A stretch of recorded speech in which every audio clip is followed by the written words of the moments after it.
Waterfront been conference. there, There's a seen few, it, yeah. Yeah, some of them. Yeah. you know. And we want to get people that have done a lot of work. Well, this is where we start to get into the real feel of a waterfront site. This is the 1920s Burrard Dry Dock Pier. They changed the company name when they built this dock because it was going to be the first dry dock on the west coast.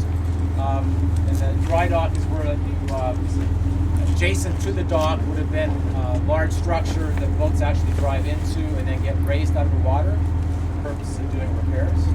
So the new Panama's dry dock, which came later, is still in use.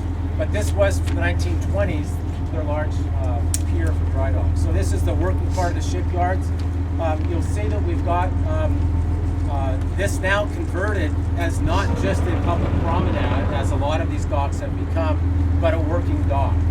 And so the fact that we've got the Canadian Navy here today, we've had tall ships here, we've had vessels from a variety of countries and purposes showing up here, including pocket cruise ships.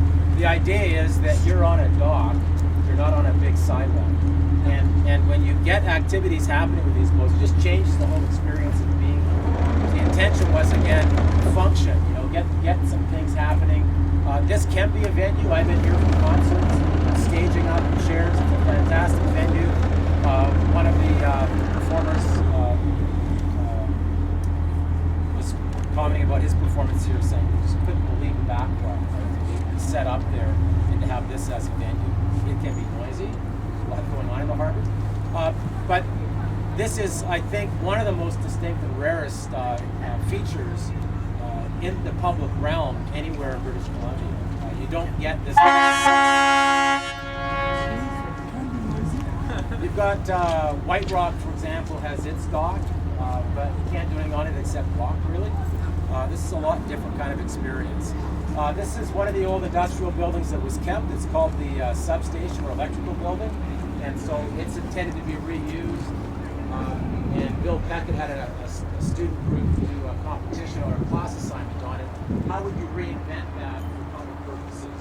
So this might be where you're getting your coffee, or ice cream, whatever's coming out in terms of function. You're going to do a lounge up in the top area. So it's empty right now? Yeah, it's pretty much. We use it for a bit of storage, but it's pretty much just not been purposed yet. As we look back at the shoreline, you start to get a perspective of Lot 5. You begin to get a sense of what the stern of the Flamborough Head would look like in terms of its scale if it was facing to the south here, with that vantage, with that kind of a view. And one of the really unique things about our site is Vancouver. It's very rare that a place has that kind of energy to draw from and that kind of vista to look at. So unlike most other locations where you might have a waterfront, Westminster Quay, for example, you look out and you see sort of some part of Surrey that's not all that attractive. Here, you're really part of something. And we're really part of Burrard Inlet. We're really trying to promote the Burrard Inlet experience here and make us part of this experience. So this has multiple purposes to it. Looking this way, the national plaque is just to your right. As we look out here again, you see the large iconic Burrard Dry Dock crane. There's actually two cranes. The second one intended to be brought back is the one to the right out here. It's going to hold up a bridge that allows you to take us out into stage 3, or phase 3 of the Pier project. So the waterfront walkway that we have comes through the Footalonsdale to, again, a portal effect, and then comes through the site.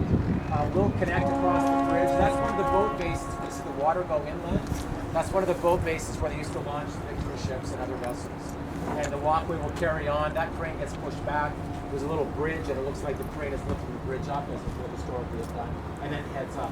And so the Spirit Trail is connecting through here as well now, which is a new evolution that's happened since we did the first cruise. Cool.